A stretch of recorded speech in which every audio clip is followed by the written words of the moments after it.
Hi, Hayley Bergman here from Parallel Coaching, and welcome to Module 4 of the Level 3 Anatomy and Physiology Revision Mastery series. And I'm really pleased to be bringing you Module 4, which is all about posture and core stability, because it is a massive part of really understanding how your client's moving and really integrating the information we've already learned in the musculoskeletal sections as well. So let's move on and see what this video includes. First of all, we're going to describe the structure and function of posture and core and how we stabilize. We're going to look at explaining common postural compensations, and with that, explain the benefit of core stability exercises, as well as explaining what tight and weak muscles are, because tight and weak muscles really compound postural compensation. So we're really going to look at those in a good bit of detail. Now, alongside this, there is a cheat sheet, so make sure you download that so you have it for reference. And let's get started. So first of all, why posture? Why core stability? And really it's important because it creates a solid foundation for all movement, and that's a direct correlation to having correct alignment and correct posture. So if you're standing in a really good postural position, then you're able to have a solid foundation for any movement that you do from there. Also, you're able to have optimal efficiency in your movement, and that can then be pain-free as well. So if you're able to move in the way that the body is designed, then there's not going to be any points of friction or points of imbalance, which allows you to move efficiently and optimally. Also, you're able to have good balance of left to right and front to back of your muscles, which allows for good posture in standing. And then that compounds the fact of reduced risk of injury and also a reduced risk of degeneration in your muscles and joints. So remember, if you're putting in excess force over a joint that isn't aligned properly, then there will be a lot more degeneration around those muscles and joints. So that's why it's so important to make sure that we're moving from a place of good posture and great stability from the core. The other name for this is it's referred to as correct alignment or neutral posture, and we're going to look at those when we move through this whole module. So it's about static posture, it's also about dynamic posture. So static posture is about correct alignment whilst we're still, and that could be in a standing, seated or lying position. But also dynamic posture, which is the body moving how it should be? Is it moving in correct alignment? Are the joints in alignment when we're moving? And that is also just as key as static posture. So let's look forward into structure of the vertebral column itself and how it allows us to absorb shock through the body.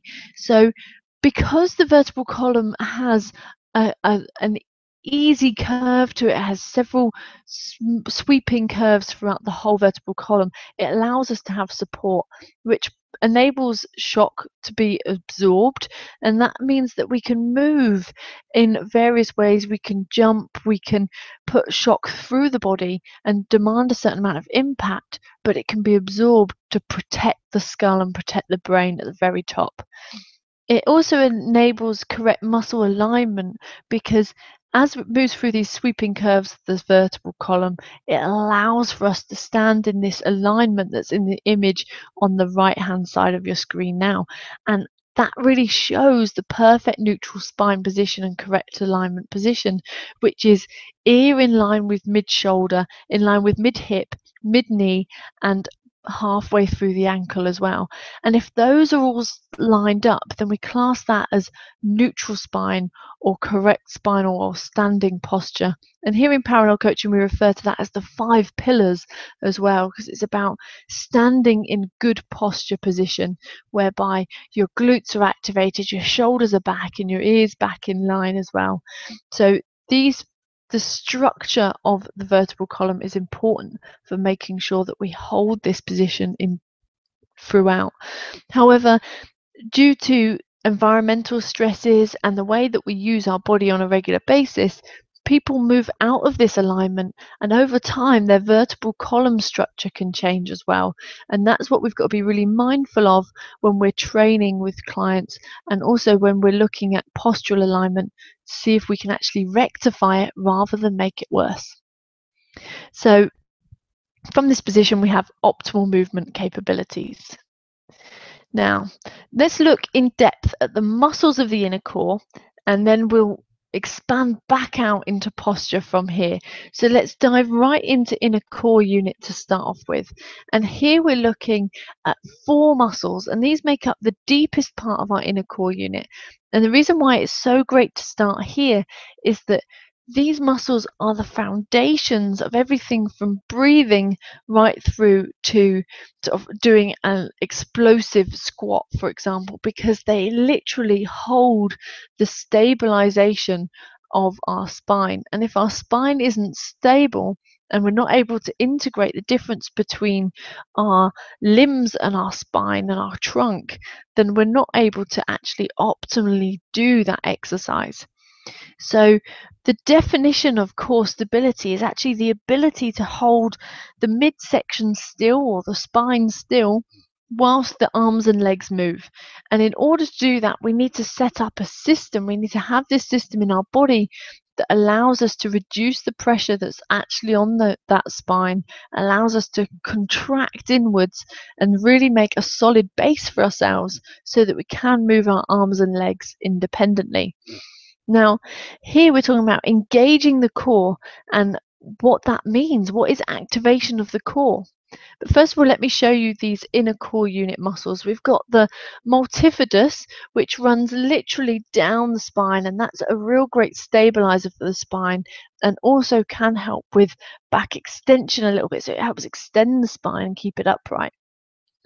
And then you'll also notice we've got the diaphragm included in the inner core unit. And most people are really surprised to see this here because they just relate it to breathing, but it's a massive part of this inner core unit. And then we've got the pelvic floor down the bottom here.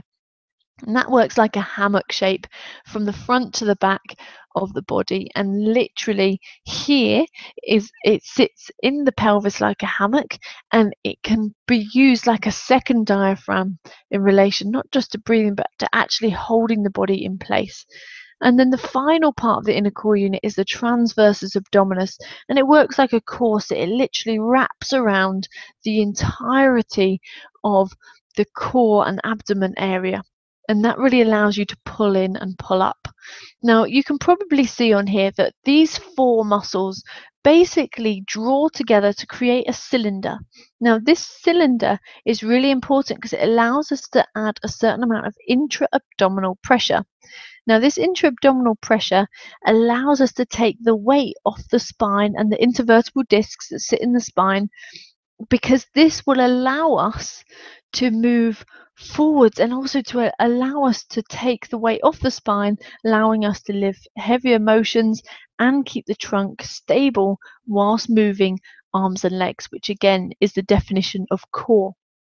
Now, when we engage our core, everybody uses different words to engage their core, different stimuluses to make sure that they're engaging their core. But one that you'll hear quite often is to pull the belly button in. Pull the belly button in towards the spine. Now, if you pull the belly button in, it will look like this line I've just drawn on the image here. Literally, your aim is to pull the transverse abdominis in slightly. Now, that will only work if we keep all of the others equal. So as long as I keep my back straight when I do that, I don't dome it, and I keep my diaphragm fairly even, and I keep my pelvic floor fairly even, and I pull that belly button in, then I will be increasing the amount of pressure that is happening in the inside of my abdominal cavity, which will add to the security and the stability of my spinal column. That's what activating your core is all about. However, we don't just do that from pulling our belly button in. You can also do it from breathing. Now, if you have ever lifted heavy weights, or you know anyone that does extreme powerlifting, for example, they're a big fan of using breathing to help activate the core and stabilize the spine. And for that, they'll do a big intake of breath, and then they'll hold it whilst they do their exercise, and then they'll gradually release it on the returning phase of the lift, for example, so that they're able to literally create the pressure in that abdomen just by a deep in breath, which will obviously lower the diaphragm down by contracting it. So as it contracts, it lowers down into that pressure spot and increases the intra-abdominal pressure in that whole trunk area. It's also the same in Pilates. They talk about pulling up the pelvic floor. And from this point of view, you're looking at almost pulling up the inside. Some people say it's like pretending you're stopping yourself from going for a wee, for example. You want to pull the whole upper side of your pelvic floor up. And as you pull that up, you can also engage the core from pulling in the belly button and lowering the diaphragm with your breath. So by using all three of these points, you're able to really get intra-abdominal pressure. And that's what we're looking for when you're working from a core perspective, especially if you're doing core stability exercises. You're looking at engaging the core with a little engagement of pulling in the belly button, good deep breaths, and also a little pull up from the pelvic floor. So all three work together whilst keeping your spine straight. It can't bend. Whilst keeping it straight will allow you to have a really, really solid braced core. Now, if you want to test that your core is activated, a really good idea is actually if you put your fingers either side of your belly button, just where your rectus abdominis finishes, so just a little bit wider than your belly button, and do a cough. And as you cough, you'll feel that your stomach contracts. You can feel the muscles tighten. And that's a sign that you're stabilized, and that's a sign your core is activated. So it's a really great teaching point to use with your clients to get them to activate their core massively. Now, all of these four muscles work together to make sure that pressure is taken off the intervertebral discs and allows you to coordinate your movements. So, using this in a core unit, there is another way of looking at it, and these four muscles work together much like the sails of a ship. So this is actually from Paul Chek, this image. So if you've not looked into Paul Chek, make sure you do. Chek. He definitely is the founder of real core stabilization and exercises that really help integrate core. So what you're looking at here is if you see yourself and your spine as the mast of a pirate ship, for example. Let's go for a pirate ship. Your rectus spinae is like the backstay. That's what's going to really support with these great big guy ropes backwards into the back of the spine, and that's going to allow you to keep your posture up, but only if the tension is even for what is created in the rectus abdominis and at the sides from the obliques and up through the middle of the multifidus. So really what Paul Chek is saying in this drawing is that muscles balance each other out, and it's only when all four muscles work together with equal tension that it allows the mast to stay straight. You can actually imagine, can't you, that if the rectus abdominis gets over tightened and moves forwards, then the mast of the ship is going to literally lean forwards. So it's exactly the same for your core. You want to make sure that all your muscles around your core are evenly balanced and evenly developed and also able to activate. So many people have muscles in their bodies that they find so hard to activate, but you're looking to activate these evenly as much as possible and at the point that they're needed, so you can stay straight and tall in your posture, but also able to keep your midsection still whilst moving your arms and legs. Now, I want to introduce you to a couple of key ligaments that help support the spine, and really they work like those guy ropes I was talking to you about on the ship. So they're really helping you keep the mast of your spine in place. Now, these you don't need to know about in massive detail, but they are very beneficial for understanding how things fit together in the body. You have, if you think about your spine and how it's stacked up and really visual your spine, you basically have the vertebral bodies which make up the anterior side of your spine, so that means the front side, and then you've got the posterior side, which is where your spinous processes and transverse processes are, where your spinal column is. But you've got either side of the actual vertebral body of your spine. So think about this vertebral body just before it goes to the spinal column. That's where we're going to look at either side of, and that's where the ligaments that support the spine run literally the whole length of the spine. You have one that's anterior longitudinal ligament, and this runs the whole inside of the spine. And this really is broad and flat, but it allows all of your vertebral bodies to sit together, and it prevents you from hyperextending. So if you imagine you've got this fascia, this connective tissue, this ligaments stacked up on the inside of your whole spine, just before it gets to your organs, that kind of inside, if you lean back and really hyperextend your spine, if you didn't have that there, your vertebral column will become unstable and it would pop out alongside the discs as well. So what you're looking for is this ligament, when it's strong, really helps prevent hyperextension. And then the posterior longitudinal ligament doesn't sit right at the very back. It sits on the posterior side of the vertebral body. So this is actually running down through where your spinal canal is, and it runs down through the whole length of your spine. Now, here it prevents excessive forward flexion. So if you imagine it here and you lean forwards, it's going to prevent any vertebral discs from popping out the back, any vertebrae from moving around. But because of our flexion forwards, and because we flex so much forwards in our daily life, it is a bit weaker and it is prone to injury because we expose it to so much problems. And sometimes when people get a lot of back pain, it can actually come from a tear or a strain on their posterior longitudinal ligament. Now, if this is so close to the spine itself and all the nerves, and it's sitting in their spinal canal, then you can imagine how that would cause pain and even radiating pain down the legs if it had inflammation. So really, these two ligaments are very important for spinal stability. Now, the other two areas for spinal stability, the first one is smaller ligaments, and there is loads of these smaller little ligaments that build up all around the spine and the pelvis to just keep helping everything stay in place.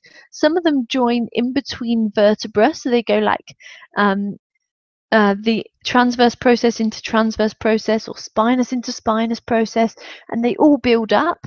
And others work across the body, so they go from the spine or the sacrum right over to the iliac crest, and these prevent injury as much as possible by stabilizing the spine. But because of their vulnerability, they can get injured, which can cause a lot of pain. Now, the final part that I'll talk about in relation to ligaments and fascia that support, and connective tissue that really does support the spine, is your thoracolumbar fascia. And it really is an important thing to understand because it covers the whole back part of the body, and it's literally a sheet of like ligament really, but it is flat. It's this flat connective tissue, and it's made of collagen, so it's really, really strong, and it makes a great attachment point for a lot of your muscles. So it covers the lumbar spine, it covers your sacroiliac joint, and it has various muscle connections off of it. So as it creates a balanced pull, it can work as a corset effect. But if you've got one muscle that is a little bit weaker and another muscle that is a little bit stronger, it will compromise and it will start pulling you out of alignment based on this. Thoracolumbar fascia can be stretched, obviously much more than bone can. So what you're looking at is that you can have a lot of problems from a postural point of view center around the thoracolumbar fascia, whereby you have a tight area on one side of the thoracolumbar fascia and a weaker area on the other side, and it literally pulls the body into a different shape. but it has great benefits in that it transfers loads very fluidly and can absorb a lot of pressure and impact.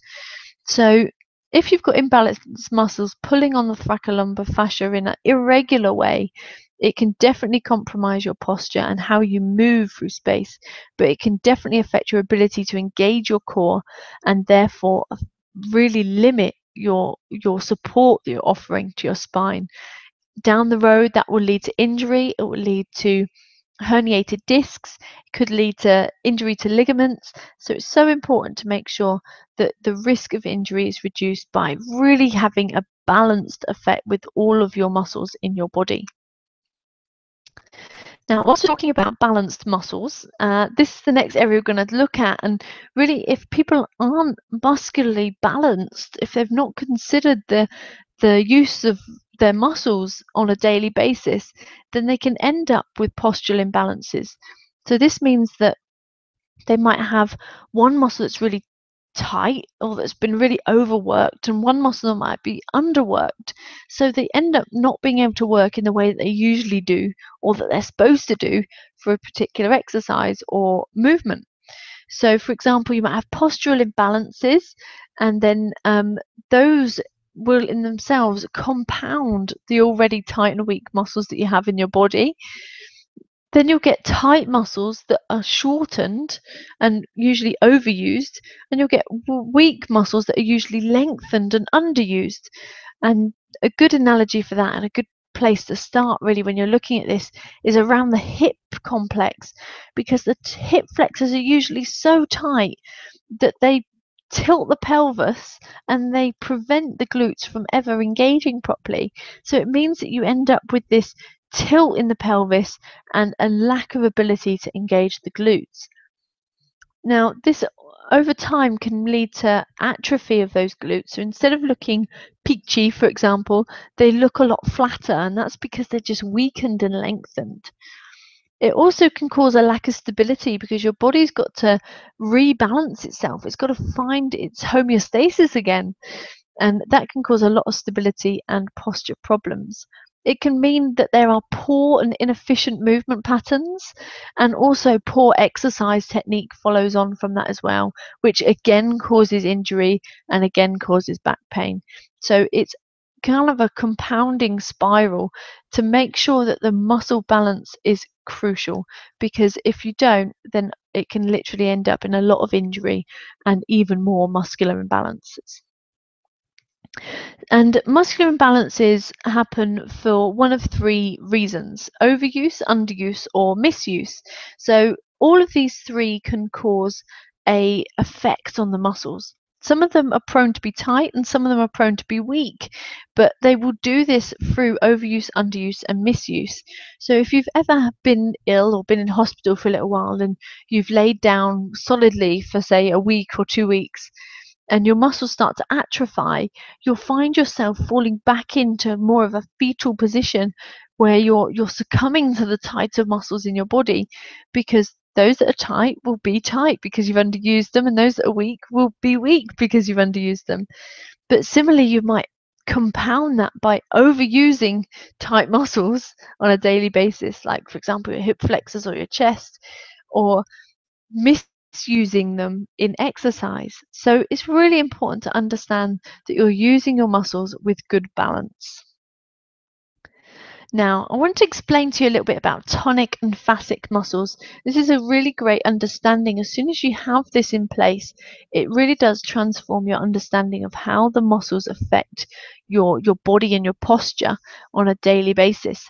Now, a tonic muscle is a muscle that has the propensity to be tight and shortened. Now, there is a set list of muscles in the body that are likely to be tighter, and usually these are the ones that are activated in a fetal position. These are the ones that really flex the body and pull it inwards, compared to a fascic muscle, which has the propensity to be weak and lengthened, and usually these are the ones that extend the body back to that neutral position. So the thing we have with tonic and fascic muscles is that they both are agonist antagonists, so they work opposite each other. And by that I mean that if you look at the image on screen now, you have a bone and a joint in the middle of that, followed by another bone. And then these two bones, where they meet, you've got your joint, and that joint is fine and it works perfectly well if the bones are in alignment. And for that to happen, you need the muscles to be even either side of the joint. However, if one of them is a little bit tighter and doesn't like going to full range of movement, then it will literally pull the bone in so that the joint is permanently like slightly flexed, for example. But that means that the other muscle has to relax a little bit more, it has to lengthen out a little bit more. And when it's in a lengthened state, it's going to find it really hard to activate and pull back the other way. So actually, what you end up doing is you end up compounding that by making it tighter and tighter and tighter. Now, this is all very well if you're just moving towards the tonic and back. So if you just say flexing, but if you move slightly side to side, your joint isn't operating in a normal position, and you can already see that here there would be so much more wear and tear than here.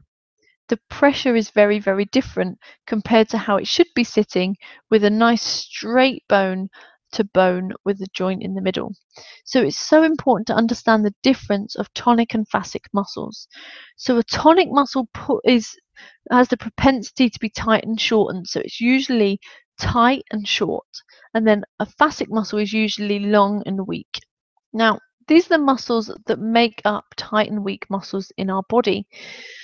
Those that are prone to be tight and those that are prone to be weak. So make sure you pause the video and go through this list and really get to grips with where they are on the body, and you'll find that usually the ones that are tight because they pull us into that fetal position again.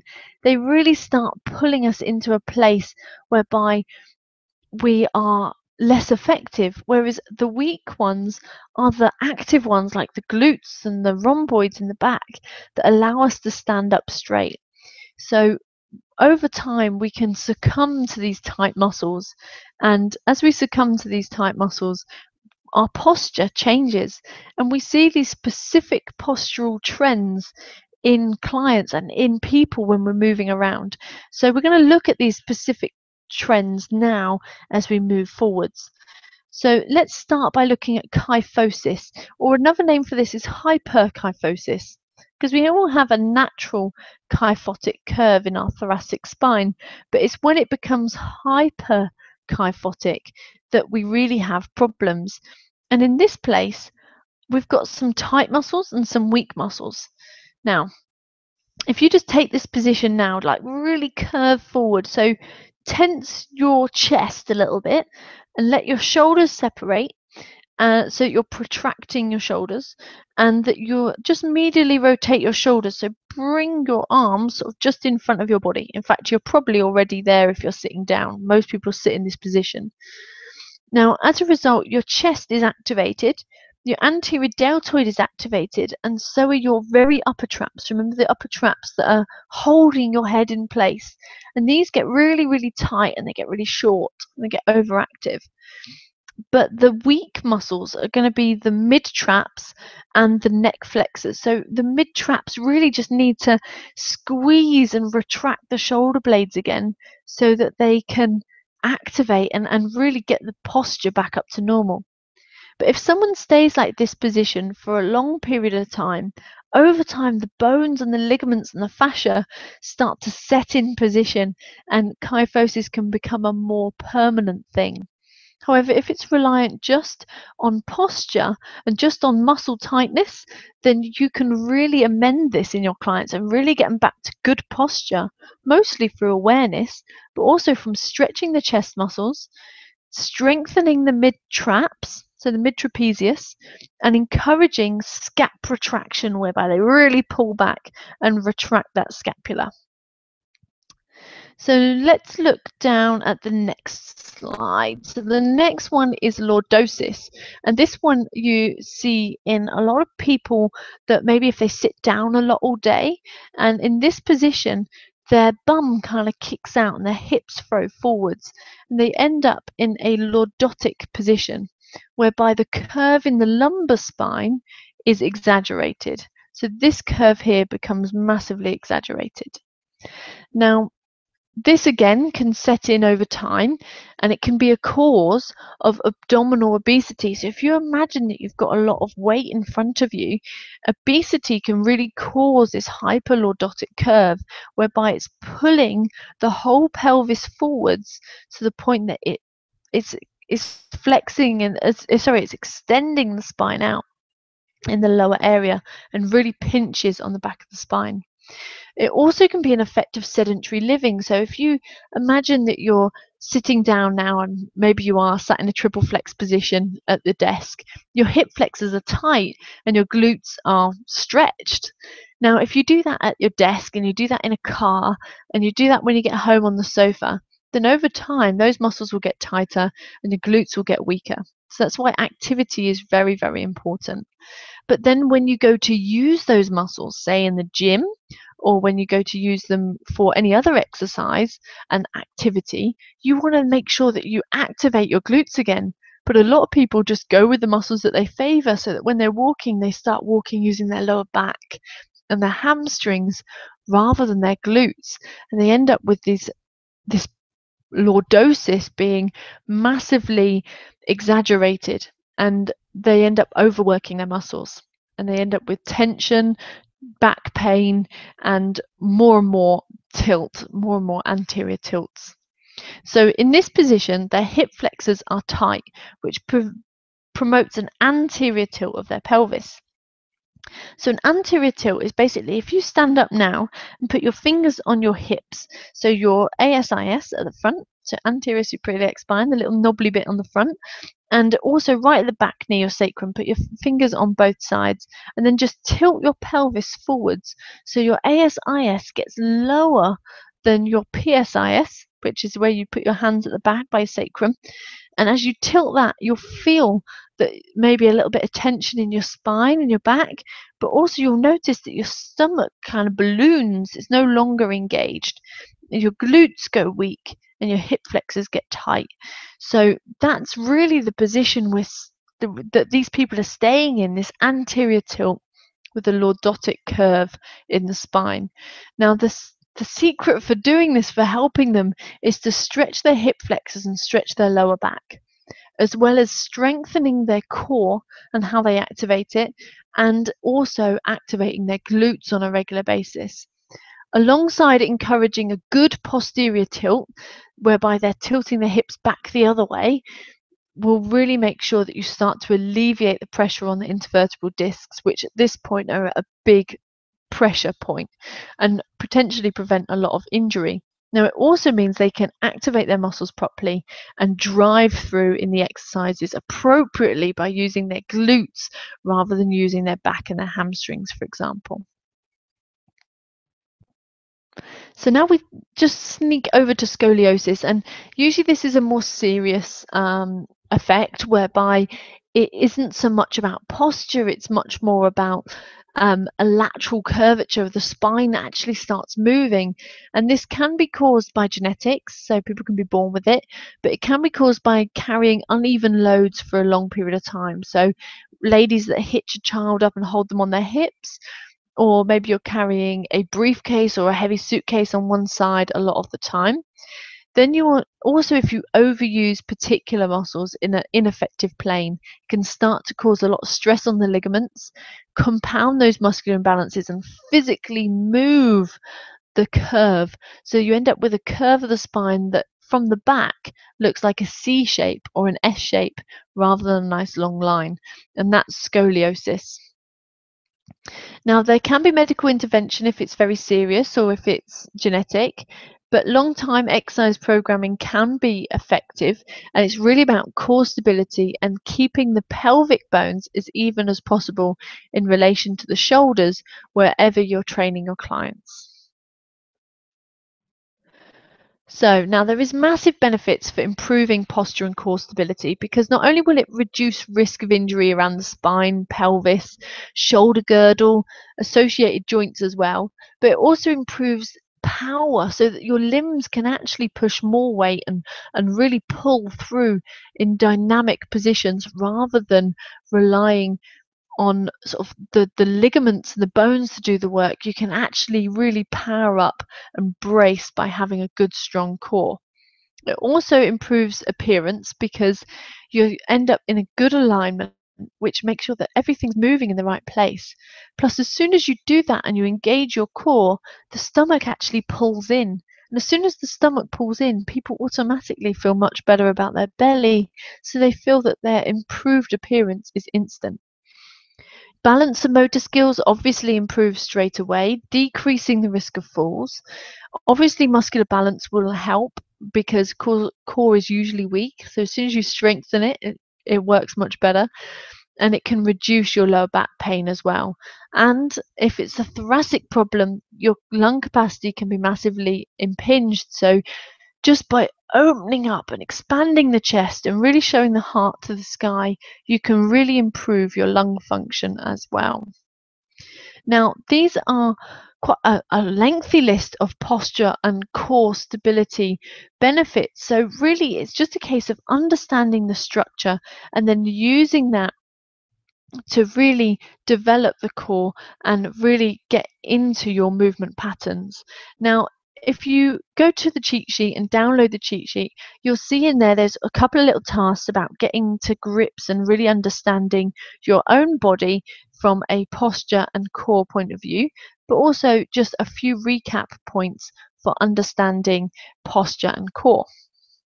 So make sure you download the cheat sheet and get stuck into that. So we've looked at quite a lot in this video. We've really looked at how you can describe the structure and function of your stabilization of the posture and the core. We've really explained common postural compensations. We spoke about kyphosis and lordosis, but really the most important thing was understanding the benefit of core exercises and how to work with tight and weak muscles in your clients and what that effect that has from an injury point of view on clients and how people move on efficiency of movement. So the cheat sheet will complement this as well, so make sure you download that one. Now, I hope you found this really useful and interesting as well, and that it affects your physical side of what you're learning to study as well, not only preparing you for the exam. So make sure that you go through and do the cheat sheet. If you have any questions, please do contact us with info@parallel-coaching.com, and I look forward to seeing you in the next video. And until then, take care.